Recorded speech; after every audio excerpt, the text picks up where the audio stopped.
Hi, welcome. We've got a little special this week. We're calling this little series of conversations, What's Eating You? And our guests this week have been with us before on different forms of medium, if you will. This is Shawn and Kathy Spradley, and we're very excited to have you here with us. How are you? Thank you. We're good. Thank you. Thank you. I tried to think of how do I explain you to like the guest or someone who doesn't know us who's watching, but you're involved in everything and you're amazing. Oh, I love that. Sounds great. Does that summarize it? Perfect. She's amazing, and I follow her lead. There you go. Well, I think you're amazing too, because you're both involved in a lot of different areas in our church. Do you want to say what you volunteer and what you do here? Sure. So I help with Sunday school, teach Sunday school to the middle schoolers.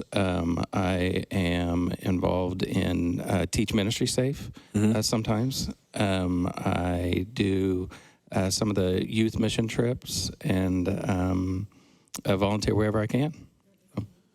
ACYM, I'm also on that. So, which is mission trips and then ministry safe. Do you want to explain what that is just briefly? So the Ministry Safe is for all the adults that are going to spend time volunteering with any of the children or youth in our church. So, and if you feel like you're going to volunteer or be a part of any of the youth projects or Sunday school or anything like that, we first go through a Ministry Safe class that just gives our rules and regulations of what it is that we need to do to be around the children and keeping eyes open to keep all of not only our kids safe, but us safe when we're around the kids. So yeah.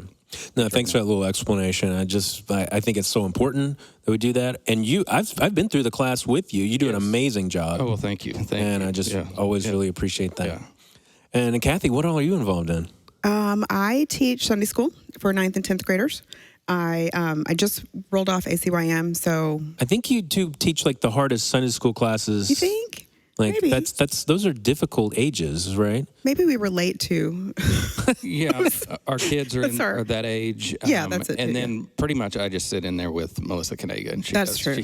She does it all. So Yeah. I pipe in every once in a while when she tells me to. That's a good strategy. Having a good partner is key to that. I'm on the endowment fund committee also. I've been in this church my whole life. You know, I'm a lifer here. Multiple generations, right? Yeah. My kids are 5th generation here. So Wow. it's pretty cool. Yeah. That is really cool. We're lifers. So we just get involved wherever, and youth's where our heart is right now because that's where our kids are. So that's it. That's awesome. So how is life right now in the pandemic and these strange times? It's a roller coaster. I guess I would describe it as that. It's one day you kind of have some hope, and then the next day you're like, what are we going to do today? Like there's only so much entertaining myself I can do. So it's a roller coaster. Some days are better than others. Yeah. Yeah. It's different. It's I'm used to working from home. I've worked from home for 18 years. But now everyone else in the house is at home, so that's odd. That's true. You have to share your office now. Right. It's with the kids at home. It's different having to monitor them, but we're making it through. Yeah. There was one day last week that Shawn was sitting at his desk, and I've had to move out of that office into another area because there's so many computers happening and phone calls happening. And I walked because I needed something from him. And literally there was a line. There was Nash was there, Hudson was there. And then I said, I'll get in line. Because, he had to fix something or something wasn't working. And So you're now tech support for a full office. Tech support. I'm lunch support, yes, whatever. Tutor for math and science. So yes, it becomes, and then I have my job, and then the way, right. So it's different. Yeah. But I think a lot of people We're relate. making good grades. I mean, we are making. I love how we are making. He's good grades. making great grades in middle school. Without a doubt, it's we. Yeah. Team effort. Yeah. It is not. I'm food, fashion, and fun. I'm not homework. I wanted you That's to say. right. So you are in. I love the division of labor in your household. Right. Because it's homework, and then food, fashion, and fun. Food, fashion, and fun. I know. You got to have that like put on your business card. Fashion is taking a back seat right now because no one's going out in public. So I'm getting a little break on that one.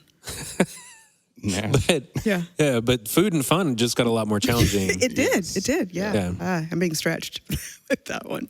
Nash had a grade come through the other day. It was a 75, and I said, what did we do wrong? What did we do wrong? Yeah, we need to. Do we need to talk to the teacher? Come on, son. I got a lot riding on this. What are you doing? Let me tell you, band is really fun. Yeah. Being home, doing school from home with the trombone. How does that even work? Well, it's loud. He has to do it like on a Zoom kind of situation where he's they're making it work. And I give teachers so many credits and props and all of the things, because I can't even imagine if it's a struggle for just he and I doing two. Yeah. You think about teachers that are having to do it all and then their own kids, and they're making it work. So mad respect for them. You see a lot of creativity. Yeah. People are being really creative and doing a lot of interesting things to just make it work. And it's a different perspective that you kind of, because I get to hear what the teachers are saying when they're at home doing school. So, I mean, it's pretty cool. Yeah. I'm happy that it's all working. Well, thanks for sharing about that. I just love the attitude about it, that everything's with a smile and with a laugh. And if we had cameras in our house, it would probably be a really good reality show. That would be good. I think so. Don't you think so? Without a doubt. I enjoyed she was talking about band. Nash had a virtual concert one weekend. It was on a Saturday and started at 8 a.m. And I chose not to tell his older brother that he was having this virtual concert, just so I could get the expression on his older brother's face at 8 a.m. Like, what's happening? Why is Nash playing his trombone right now? So that was fun. That was fun for me. I enjoyed that. You got to make it fun for you. You got to do that. Hudson did not think it was fun at all. He did not. No, they sure That's enjoyed it. Hilarious. Well, I love that Nash plays the trombone. Yeah, I know. Yeah. I didn't know that. Yes. That's cool. And that came out of nowhere. He came to us and said, "I wanted to be in band. I want to play the trombone." And we said, "Why?" And he said, "Because I want to march up and down the street playing it." We were like, "Our street?" I want to march up and down the street playing my trombone. Of course. We were like, "Our street or like a parade?" He was like, "Both." I mean, don't you think the neighbors would like that? I'm like, I love it. Both. Yes. Absolutely. I mean, you show me a street and I will march on it. Yeah. With my trombone. He's never done it to this day, but I mean, I want to pay money to see that. I know. I want to. We got to all go to New Orleans. Once all this is over, I mean, this is streets. These are the streets for trombone marching. He likes the theme. Yeah. There we go. Yep. Well, that's incredible. Again, I love y'all's attitude for the way that you handle challenges, because that's really what we're talking about right now. And I will say, I love that we can laugh about it, but I know a lot of people are feeling overwhelmed right now, and you two just have such an incredibly deep, your whole family, all of you have such an incredibly deep faith and do so much. You just mentioned a couple of things that you do here, but I know there's a lot more. And also, you are involved in research for and help for SIDS. Would you like to speak a little bit about what got you invested in this? Yeah. Do you want to go or you want me to go? So our second son passed away at 5 months of age. Suddenly, obviously, sudden infant death syndrome. It was a normal weekday. We had taken him to our babysitter's house, and it hadn't been 45 minutes that we got a call that he was not breathing and in an ambulance. So, the worst case scenario was happening in our lives. It was horrible, obviously. And I think faith, if it wasn't for faith, we wouldn't be here today. That's for sure. Through all those dark days, I remember there was one time that I thought, I'd questioned the faith. Like, what if, where is he? Like, the whole thing, where is he? That's, as a mom and as a dad, not knowing where your kid is a really scary thought. And then it just got way bigger in my head and all of those things. And I remember talking to Cindy Ryan about it, saying, what if heaven's just something that we tell ourselves that to make us feel better? And she said, the very way that you just asked that question tells me that you have faith, because that's what it is. You can't see it. It's just this thing, and I know you have it. And ever since that day, I never questioned it again. I can speak for me, but I know him also. We don't live well in the gray area, and SIDS is the grayest of areas. There's no diagnosis for it. It's been, it's documented back in biblical times, crib death and things like that. So it's very frustrating that this thing has been around for so long, and that There's no answer to it, and it happens to, I think currently it happens to 2,000 babies in the U.S. I do think that number probably, once we come out of pandemic, will be different, just because of all kinds of socioeconomic situations also plays heavily into that sometimes. So we were frustrated, and we don't live well in the gray. We're very black and white people with and that serves us well in our careers, and we hit things head on. So we decided one day, we were sad. It was like after the funeral process had happened, that I think that God gives us all of those things for a reason, because it really kept us busy, and it kept me having projects and getting all through it. But then eventually people go back to work and go back to regular life, and there was one day that we had kind of decided that we wanted to hang out with some of our friends. And I remember calling one of our friends, and everyone was at their house and we hadn't been invited. And that kind of hurt, but it wasn't malicious. It was, they didn't know if we were ready for it yet or whatever. And I remember hanging up, and I said, we're not going to be the elephant in the room. We're not going to be the people that don't get invited because they think that it's going to hurt our feelings or, whatever. So I said, let's do something. Like all the people that we've seen over the last, month that have said, let me know if I can do anything for you. We're going to tell them what we need them to do, because when you're in that situation and you have so many people saying, let me know what I can do, everyone just shakes their head and they're like, okay, yeah. But no one ever just says, I need you to go and ask Sonic for gift cards, because we're going to have a golf tournament. Yeah. So, and I love that part of your story, because I genuinely believe, because I've been there and said it to people, I believe they mean it when they say, I will do anything. I don't know. Oh, I've said it too, and I totally mean it. And sidebar, funny story, one of my friends, it was at the end of the visitation night, and she said, let me know what I can do. And I said, I really love Nordstrom. And it was just a joke, because that's how I deal with things. And literally a Nordstrom gift card came like the next week. And it's one of my favorite stories, because it's just, there's so many things that people want to say and want to do, and it's just an awkward time. Yeah. So we made it easier for them. We put them all to work. And we knew nothing about fundraising or starting a 501 or any of that stuff. So it was just because we wanted to. And we picked golf. At the time, we picked golf because Shawn's a huge golfer, and that was fun. And we could do a golf tournament, and then I like food, fashion, and fun, so there would be a dinner after, and an auction, which ended up being, for 10 years, a live auction and a silent auction. And I remember that first year we said, if we could just raise $5,000, like that would make a difference. And the first year we raised, I think, almost $40,000. It was amazing. So then you have to think about, where's this money going to go? Because we're really kind of sticklers about, we wanted to align with the right organization for it to go to. So we interviewed several. We ended up going with First Candle, which is out of Baltimore, and it's the nation's leading infant survival organization, which is why it's called First Candle, to get them to their first birthday. Love them. Our ideals really lined up very well. So 100% of our proceeds that we've ever made go straight into them. And it funds medical research is the big bulk of it. And then we put 10% back into community efforts, which is if a baby dies in this area, we help supply books and things that really helped us. They help get those to those families. We've both counseled several.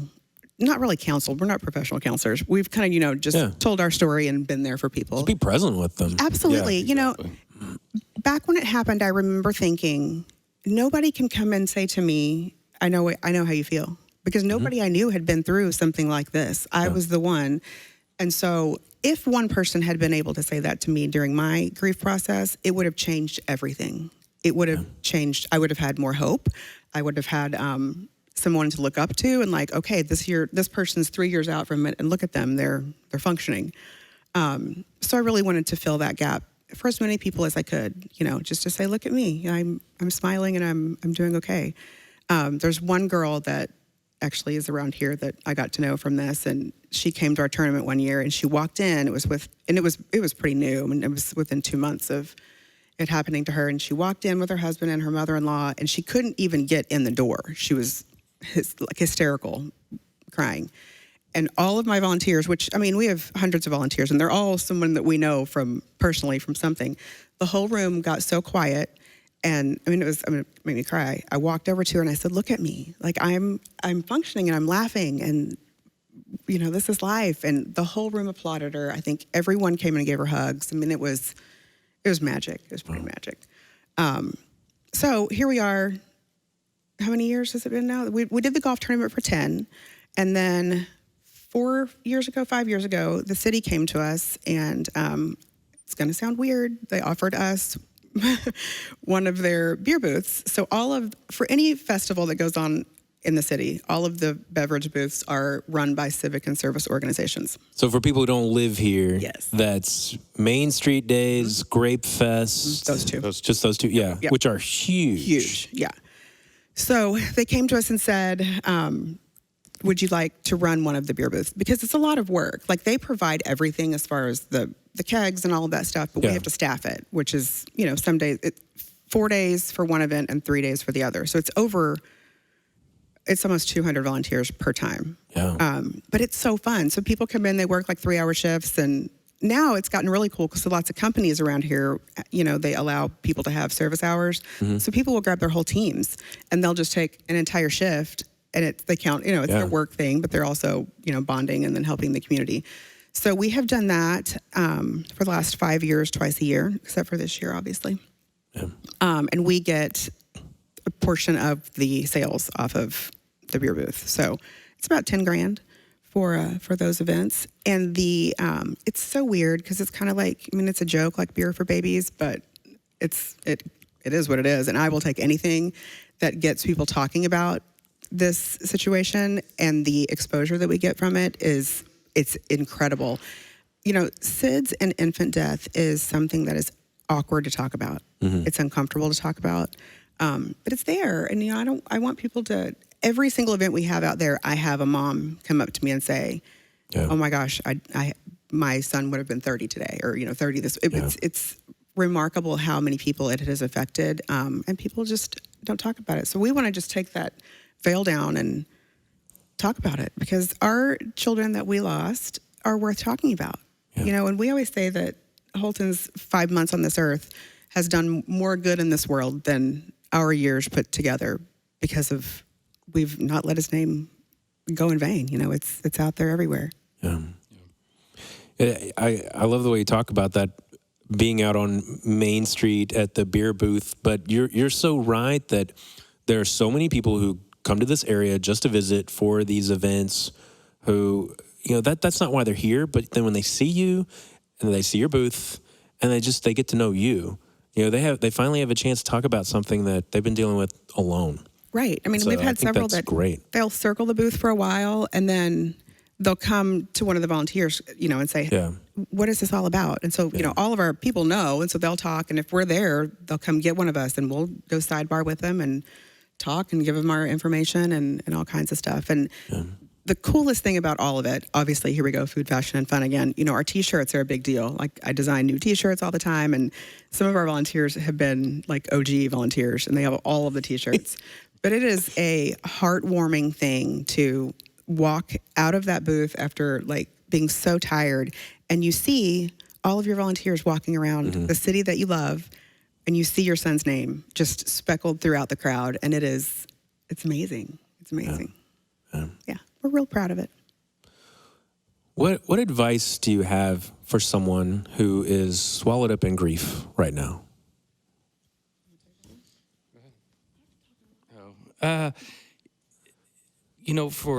For someone that's swallowed up in grief, it's to know that it's going to be okay.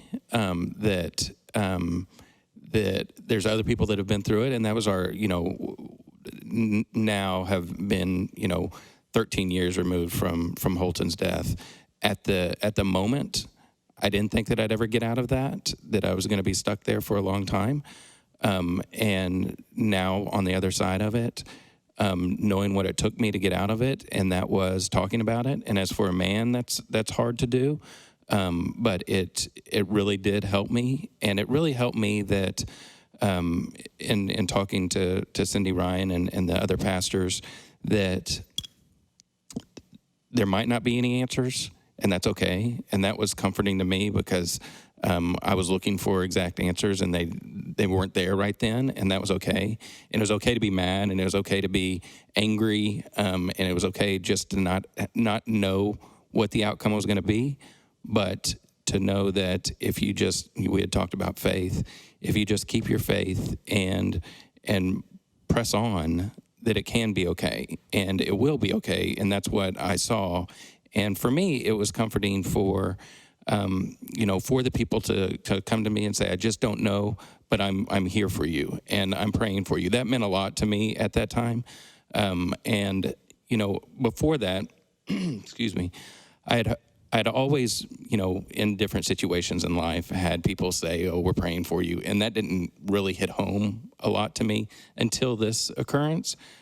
For some reason then, that really meant that, and I think it was just to know that Kathy and I didn't really know what we needed at the time, but to know that there were multiple people out there praying for us and our well-being, that was super comforting. And now what I know, looking back on it, is that it's helpful that, not that someone's going to say, I've been there and I know what it's like, because I know now that every situation is different. So if Kathy's going through grief, or if you're going through grief, they're not exactly alike, and they're never going to be exactly alike. You might have underlying issues that go with your grief, that are piling on, different things. So that phrase of, I've been there and I've been through that, and, it's okay to say, I think, but it's I've been there and I've felt that, and I know that what you're feeling is hard, and, I'm here to help you through that. Not to tell me that, I don't want someone to tell me how I feel. And I used to do that a lot. And now knowing through my grief process and what others are going through, that you never know exactly what someone feels. Yeah. And it's good just to say, you had said the word earlier, just to be present.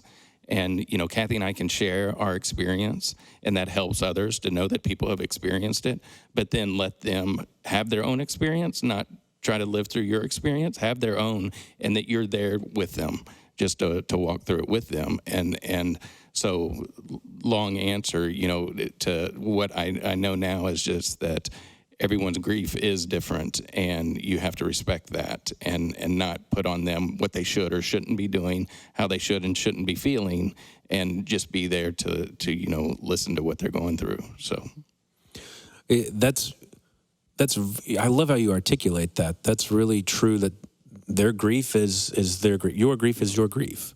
But we can still be very helpful, right, by being present and just allowing that person to guide them.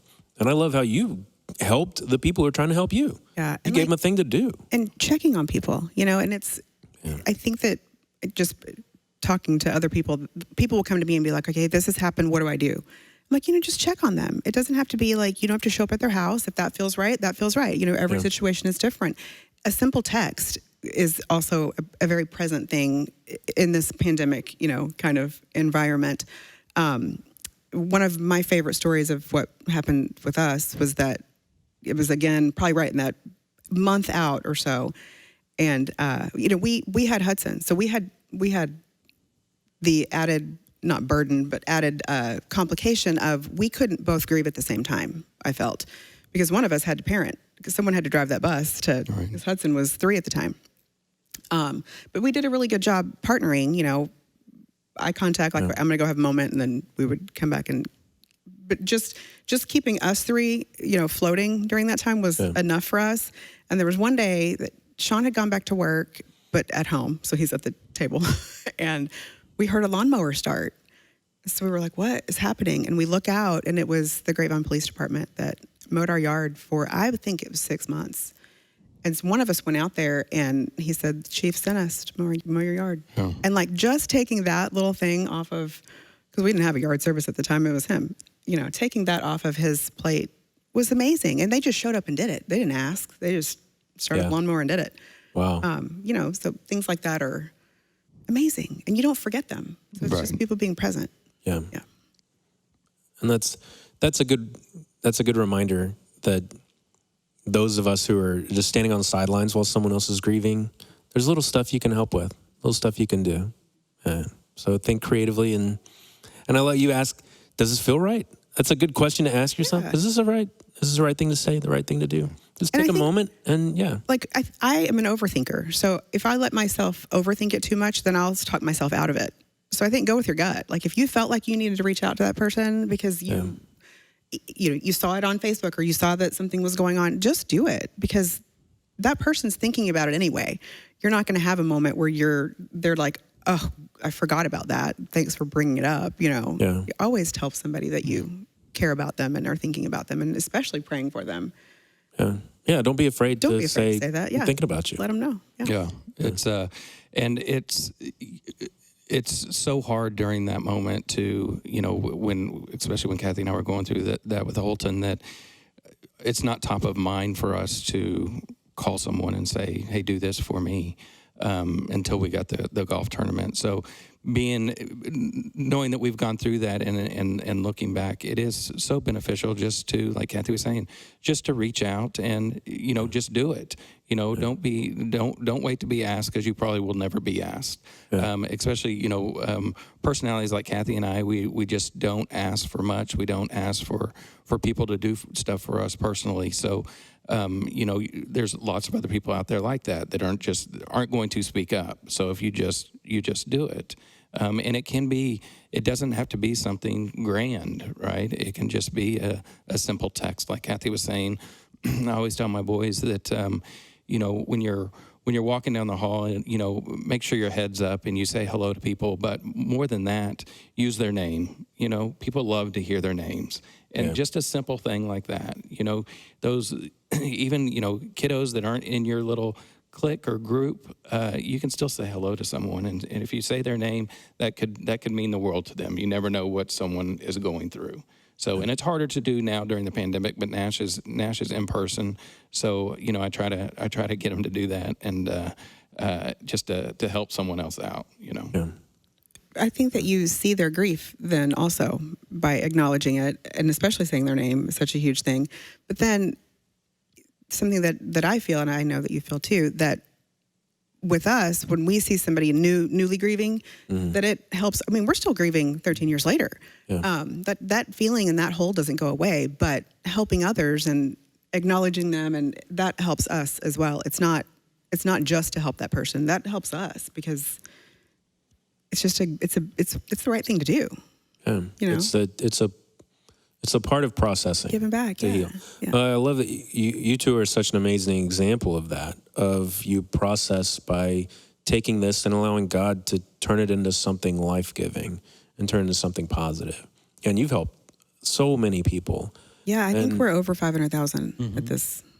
Right over now. 500,000. Yeah. Wow. Pretty cool. Starting with a $5,000 goal. Yeah, but we don't like amazing. to put goals on it either.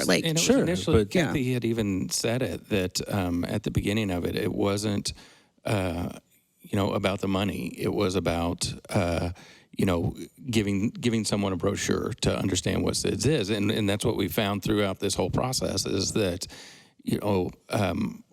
most families know somebody that has had a baby pass away due to SIDS, and raising awareness and giving, like I said, giving them a brochure and how to put their the bedding in the crib, and actually not put the bedding in the crib, but all the rules and regulations that go along with it that people just never knew, and that was so far and above than any of the money that we ever received because of it. So. Yeah. Well, it's just amazing.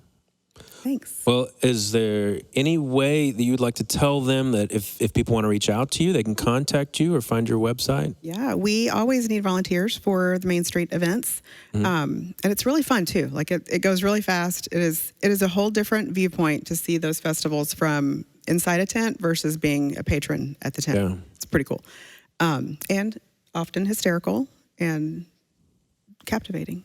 I was about to say, it's... you see some stuff. Yeah, you see some things. You sure do. Anyway, so you can contact either one of us, email personally, or we have a website that's holtonsdriveforsids.com. We also have a Facebook page. I don't think we have an Instagram right now. We do? Oh, good for you. So Facebook, Instagram, Holton's Drive for SIDS, All the things. and we'll put that in the link Sounds great. down there. And I just really appreciate y'all, because whether it's a family struggling with the loss or just people right now who are just suffering, I think it's very helpful for me to hear your story. And we've talked before, but it always helps me to hear it again. Look, God can take anything and can work through it. Yeah. And just I appreciate you two sharing that with so many people. And I love that you focus on helping people with their families in so many different ways and are really passionate about it. Can I tell this story? I don't care. We were, Kathy, she's like, she doesn't even know. She's like, I don't care. You mentioned you're involved with the endowment. Yeah. And there was, I can't even remember what, miscommunication. There was an implication, people were kind of led to believe that there was not going to be a good basketball goal. Oh, yes. It was just going to be one of those plastic, like end of your driveway kind of dangerous ones instead of like a good one. And we did get a good one, and that was the plan. Mm-hmm. But there was just, the way it was advertised was not accurate. It implied something that was not going to be really good for playing basketball for the kids. And you got fired up about it. You're very passionate. I sure did. About these kids need a place to play. And you weren't even thinking about your own kids. No. You were just thinking about all the kids who come through our facility who use that basketball goal. Yep. And I really love that you cared so much about these kids having a safe place where they can play basketball. It's that I don't live in that gray area well. I'm black or white. I love it. I love it. I just thought that was fantastic. And we came up with a great solution, and it looks beautiful. It looks great. Yeah. And Hudson was very proud that he was the first basket in that basketball goal. Nice. I think he's going to write it on his resume one day. I'm not sure, but he'll tell everybody that comes along. So yeah. And a big part of that, her passion for it was, like you said, it wasn't even our kids playing basketball. It was, a lot of things for youth and the younger kids happen in the FLC. It gives them some common denominator that gets them together, right? Yeah. Rather than just all sitting, or standing around, staring at each other, not talking. They can shoot some baskets, and it gets that communication going. It gets them that fellowship started around the basketball. And I think that especially boys, right? Yeah. We got to do a thing. Yeah. And I just see it from a different view than a lot of people do, because we're both there on Sunday nights a lot. So, even though it's not an official game, while dinner's being made or whatever, there's always somebody playing down and getting that done. And, I grew up with those balls bouncing down there. So it was an integral part of my experience here as a youth. I picked that battle. Yeah, I just love that. I think it's too easy, and I get this way, to just put on blinders and if it doesn't affect me or my family, then I'm really not going to get upset about it. But you care about families in our church, in our community, in our world. And the hope would be that my kids go here one day. It's on down the line. So we're good at sticking around. I love that. No, I just wanted to lift that up because that was, I don't know. I see a lot of people get worked up about stuff that I really get almost too excited when I think, here's somebody getting worked up about something that is really important. Mm-hmm. And so I almost don't know how to react. I'm like, I'm happy you're upset. Yeah, I'm really happy. Well, it's a stressful thing. Me, overthinker, you don't want to pick something like that. Well, you want to pick your battles and not be the person that complains about everything. But, have your homework done and you're back up as to why you're thinking this way. Yeah. And do it in a, not as an emotional, I'm an emotional person anyway, that was all emotion, but I hopefully came across with some points. And I thought it all went great. And the gym looks amazing. Have you had a chance? You have had a chance to see it. Yeah. And so that was, and I'm getting played off the stage. Did you see that? I did. The hook. Did you We're see getting that? the hook. I'm getting the hook. Let's do it. We're good. Well, I love talking to two of you. Could talk all day. And yes, again, if you've got questions, if you want to know how you can get involved, you can click on the link. And as always, email us, call us. I'm not going to put up your personal email here, but you want to talk to them, you can email me and I'll forward it. And in case somebody sends something crazy, I'll just filter for you. Yeah, because this goes out to the World Wide Web. But we want to be available, not just if you're local or if you know us, but if you can hear the sound of our voice, we're here to help. Thank you so much for your time, and thank you to the Spradleys. Thank you. Thank you so much.